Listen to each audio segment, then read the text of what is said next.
Où est mon téléphone? Il faut que je vois où j'en suis. Il faut que je vois comment on voit ma tête. Où est mon téléphone? Non mais en fait je suis sérieuse.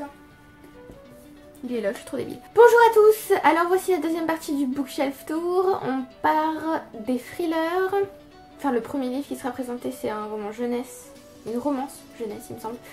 On passe au thriller et ensuite à la SF. Et je pense qu'on entre un peu dans la fantasy. Je ne peux pas vous le dire, je n'ai pas encore corrigé la vidéo. Mais voilà, donc n'oubliez pas, j'ai vu que beaucoup avaient commencé à choisir des livres dans la première partie du bookshelf tour. Il y a 7 deuxièmes vidéos et une troisième qui arrive, donc réfléchissez un peu à quel livre vous voulez vraiment que je lise et dites-moi vos choix finaux, on va dire, dans la dernière vidéo qui sortira normalement très bientôt. Voilà, bonne vidéo. A Kiss in the Dark de Kate Clark qui m'a été donné par ma sœur, c'est le même titre en français, il sera aussi sans doute dans sa palle. Origin de Dan Brown, traduit par Origine, que je n'ai toujours pas lu et que j'ai depuis Noël dernier. La mystérieuse affaire de style d'Agatha Christie, c'est la première enquête de Poirot il me semble. Hercule. Oui, Hercule. C'est la première enquête d'Hercule Poirot, je crois que j'ai lu celle de Miss Marple l'année dernière ou l'année d'avant. Et je me rends compte qu'en 2018, je n'ai pas lu Agatha Christie, c'est un crime. Donc voilà. Il faudrait que je continue la série des Miss Marple et que je commence celle des Poirot du coup. Oui, je suis le genre de personne qui lit les séries dans l'ordre, même si ça n'a aucun intérêt. Le nom de la rose d'Umberto Eco et Le pendule de Foucault d'Umberto Eco, qui étaient tous les deux dans ma palle de l'année. Et comme vous pouvez le constater, ils n'ont pas été lus. Cyanure de Camilla Lackberg, que j'ai trouvé d'occasion pour je crois 50 centimes et je me suis dit tiens ça peut être sympa de découvrir l'auteur.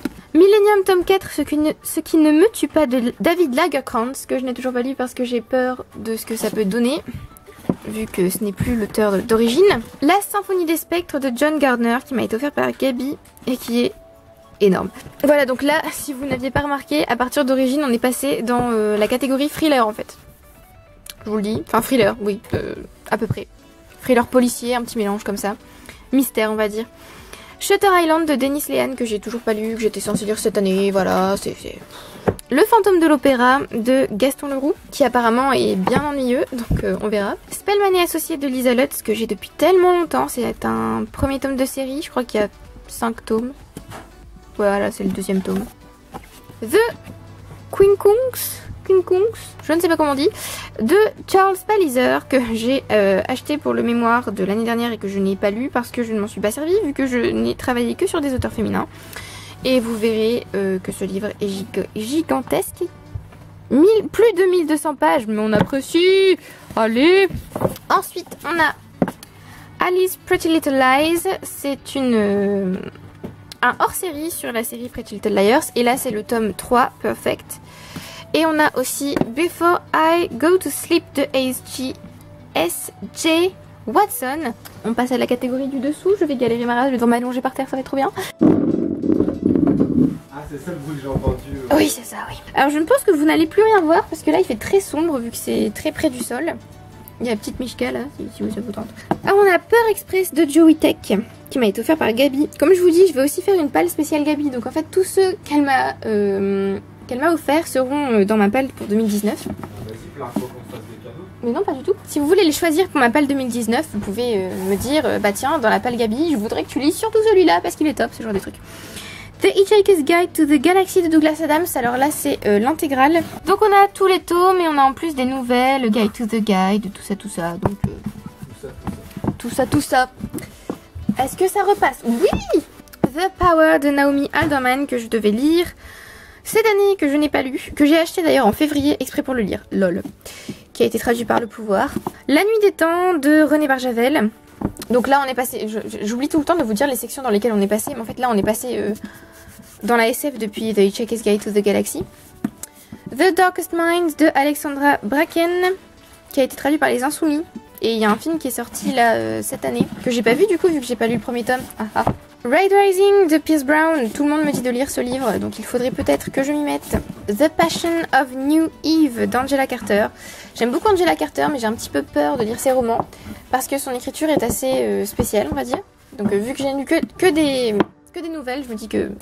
Voilà, J'ai un petit peu peur de ne pas apprécier ce roman. La trilogie de l'espace d'Arthur C. Clarke qui m'a été offert par Gabi. Comme vous voyez, je n'ai lu aucun livre que Gabi m'a offert. Je suis quelqu'un d'horrible. Donc voilà, ce sera ma première rencontre avec Arthur C. Clarke. J'espère pas la dernière. Ensuite, là, ce sont des livres qui m'ont été conseillés par Gabi. On a Caliban's War et Abaddon's Gate. Donc là, c'est le 2e tome de The Expanse et là, le 3e. J'ai lu le premier cette année. J'étais censée continuer la série et comme vous pouvez le constater, ça n'a pas été le cas. The Passage de Justin Cronin. Alors apparemment il y a des créatures spéciales dans celui-là, mais je veux pas savoir ce que c'est parce que j'ai envie d'avoir la surprise. Shades of Grey de Jasper Fforde, qui n'a d'ailleurs pas continué cette série, et apparemment c'est bien dommage parce que le premier tome est très bien. The Air Affair de Jasper Fforde. On est toujours dans la SF, mais là ce sont aussi des livres humoristiques. Bon là non. Atlas des courants invisibles et ceux qui les parcourent de Thomas Gerbeau, qui m'a été envoyé par l'auteur et que je n'ai toujours pas lu, je suis désolée, je suis la pire des lectrices de la planète. L'étoile de Pandore, tome 1, Pandore abusée de Peter F. Hamilton, que j'ai gardé en français parce que j'ai la tétralogie complète en français, donc je vais quand même tenter de les lire avant de les donner au cas où je préfère les lire en VO. Never Let Me Go de Kazuo Ishiguro, qui apparemment est très dur à lire parce que émotionnellement c'est compliqué. 11/22/63, donc 22/11/63 de Stephen King, qui est gigantesque, qui m'a été offert il y a 300 ans par ma belle-mère, on m'applaudit. Les 2 tomes de Dome de Stephen King, qui eux aussi sont énormes. Il faudra m'expliquer pourquoi il écrit des livres aussi gros. Legend de Mary Lou. On a ensuite les 2 derniers tomes de la trilogie The Declaration, donc The Resistance and the Legacy. J'ai dit End là. Et The Legacy de Jim O'Malley. J'ai pas tellement apprécié le premier tome, donc je vais tenter le 2e. Et si je vois que c'est pas possible, bah tant pis. Hein. Je me débarrasserai de ces livres. Incarnate de Jodie Meadows, qui m'a été offert par ma sœur il y a très longtemps. Je crois que c'était pour l'anniversaire de mes 20 ans, sachant que maintenant j'ai 23 ans. Voilà. Winter de Marissa Meyer, que j'étais censée lire cette année pour finir The Lunar Chronicles, et ça n'a pas été le cas. On ne m'applaudit pas. On passe à la 2e bibliothèque, qui est plus éclairée parce que plus tournée vers les lustres. Donc on a la petite Eleven qui va se pousser. On a Wires and Nerve de Marissa Meyer, que je n'ai pas encore lu parce qu'il faut d'abord que je finisse les chroniques lunaires. 1Q84 de Murakami, donc c'est une réécriture de 1984 que j'ai adorée. Et c'est toute la trilogie complète, donc voilà, vous voyez que c'est un petit peu grand. Peplum d'Amélie Nothomb, je vous ai dit qu'il m'en restait quelques-uns. Donc là on est toujours dans la science-fiction. Alice au pays des zombies de Jenna Showalter, qui m'a été donné par ma sœur, donc c'est un des seuls romans traduits qui reste dans ma bibliothèque. They Both Die at the End d'Adam Silvera, qui m'a été offert par ma sœur à Noël et que je n'ai toujours pas lu. Rouille de Florian Soulas. Il est de retour de Timur Vermes, Timur, je ne sais pas comment s'appelle ce monsieur. C'est de l'histoire alternative, comme si Hitler revenait. Et Voyage au centre de la Terre de Jules Verne. Je sais pas pourquoi je vous dis et, étant donné qu'il en reste plein. Ça rentre plus. Le Journal des fourmis de Bernard Werber, 2e tome de sa trilogie des fourmis. Le Papillon des étoiles de Bernard Werber, qui est là en stand-alone, et qui est le préféré de Fabien Olicard d'ailleurs, donc j'ai bien envie de le lire. Nos amis les humains, une des rares pièces de théâtre écrites par Bernard Werber. Le souffle des dieux de Bernard Werber, c'est le 2e tome dans son cycle des dieux et son 4e tome dans sa pentalogie du ciel. 3e humanité de Bernard Werber, j'ai aussi le 2e tome les micro-humains, j'ai aussi le 3e tome des fourmis et le 3e tome du cycle du ciel, donc je n'ai aucune excuse, je peux lire ces livres, il n'y a pas de problème.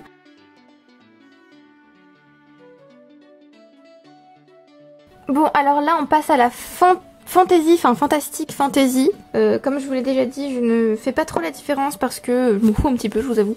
Donc on a Twilight. Ah mon dieu. Twilight, New Moon et Eclipse dans les belles versions blanches parce que j'aimerais relire la série. Donc ça pour moi c'est plus du fantastique. On a ensuite A Song for Ella Gray de David Almond, qui est une réécriture du mythe d'Orphée, offert par ma sœur. Les larmes rouges, tome 2, Déliquescence de Georgia Caldera, aussi offert par ma sœur, mais j'ai une bonne excuse pour celui-là parce que j'ai vraiment détesté le premier tome.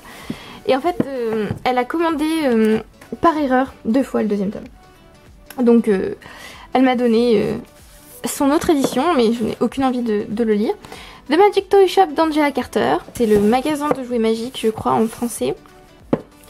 City of Glass de Cassandra Clare, le 3e tome de The Mortal Instruments, donc Cité de Verre, je suppose, en français. Clockwork Angel, le 1er tome de The Infernal Devices de Cassandra Clare. Alors ces 2 tomes sont dans la palle de Salomé. Ensuite, on a la trilogie de Maxence Fermine, donc La Petite Marchande de Rêve, La Poupée de Porcelaine et La Fée des Glaces. Donc je vais tenter de les lire, mais j'ai eu une assez mauvaise expérience avec Maxence Fermine récemment, donc on verra. The Green Mile de Stephen King qui m'a été offert par ma belle-mère en VO, je l'ai déjà lu en français, j'ai adoré.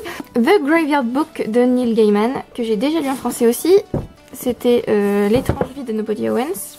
3 tomes 1, Le Seigneur de l'Arc d'Argent de David Gemmell que j'ai en français, mais peut-être que je prendrai la VO parce que c'est moi qui l'ai trouvé d'occasion celui-là.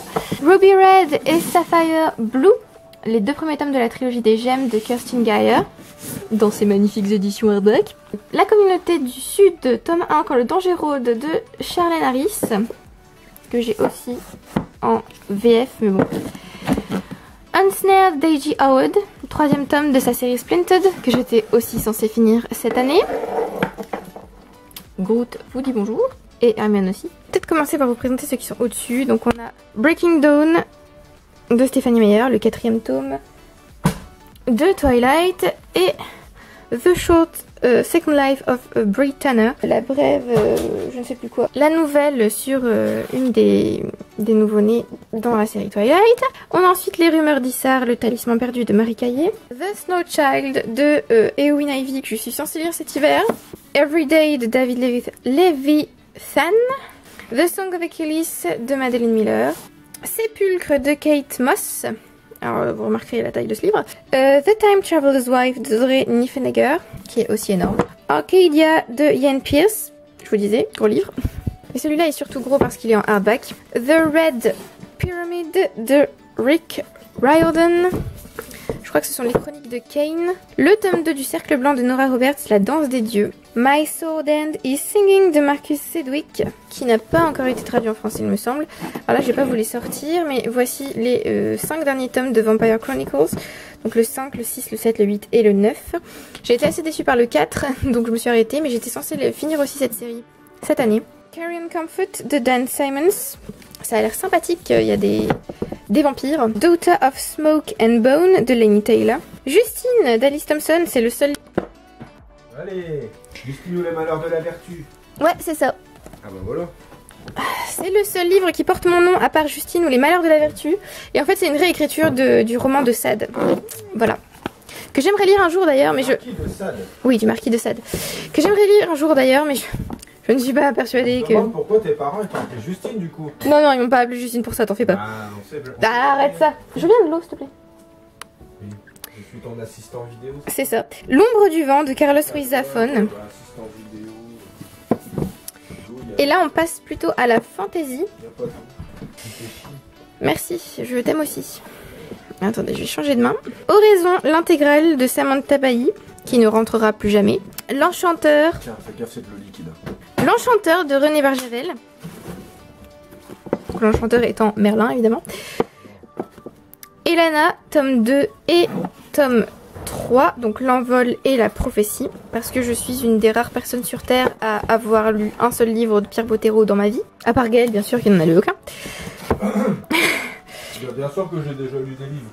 Mais pas de Pierre Bottero. Jonathan Strange and Mr. Norrell de Susanna Clarke, qui est un pavé de ouf. Shadowfall de James Clements, c'est le premier tome dans sa chronique des tueurs de Dieu. Et Untwined de Heather Dixon. Voilà, c'est une réécriture du conte du bal des 12 princesses. Gandalf vous dit bonjour. Alors pareil, je vais commencer par ceux qui sont là-haut. Donc on a Le Puits des Mémoires, tome 1, La Traque de Gabriel Katz. Les Pierres de Pouvoir, l'intégrale de David Gemmell, offert par Gabi. Le Livre de Perles de Timothée de Fombelle, offert par Salomé. Les Illusions de Saveloire de Manon Fargeton. Métamorphose, tome 1, Féline et tome 2, Chimère. Désolée, j'ai absolument zéro place sur la bibliothèque pour vous les montrer correctement. Final Fantasy XIII, épisode 0, Promise, de Jun Eishima. Ce livre ne m'a plus jamais rentré de sa vie. Waylander de David Gemmell, offert par Gabi. On a Les Hauts Compteurs, La Voix des Rois, c'est le premier tome Olivier Perru et Patrick Maxper. The First Confessor de Terry Goodkind, c'est une préquelle à l'épée de vérité. Voilà, donc c'est la légende de Magda Cyrus. Donc la première inquisitrice en français. Le Temple des Vents, c'est le 4e tome de l'épée de vérité. The Stepsister Scheme de J.C. Hines, c'est le premier tome d'une série dont je ne me souviens pas le nom. Ça a l'air sympathique, c'est une réécriture de contes de fées humoristiques. Shape of Magic de Robin Hobb, son premier tome dans The Life Ship Traders, donc le premier tome des aventuriers de la mer. The Eye of the World, le premier tome de The Wheel of Time, donc c'est la roue du temps tome 1, l'œil du monde je suppose, de Robert Jordan. La maîtresse de guerre de Gabriel Katz. A Court of Thorns and Roses de Sarah J. Maas, donc un palais d'épines et de roses. Et on a aussi A Court of Mist and Fury, donc un palais de brume, de fureur et de brume et de quelque chose. Je ne sais. Je vous avoue que je ne connais pas les titres français. J'avais d'ailleurs pas l'intention de les lire en VO. C'est Jen qui me les a envoyés très gentiment. J'ai accepté de les recevoir histoire de tenter. Gardien des cités perdues tome 2, Exil de Shannon Messenger. Voilà, c'est la fin de la deuxième partie du Bookshelf Tour. J'espère que vous avez apprécié. Merci à ceux qui ont regardé jusqu'au bout. Merci à ceux qui aiment, qui commentent et qui s'abonnent. Et n'oubliez pas d'attendre la troisième partie du Bookshelf Tour pour choisir définitivement les livres que vous voulez me voir lire en 2019. D'où tu me tapes toi. Et voilà, sur ce, nous allons finir sur une image mignonne.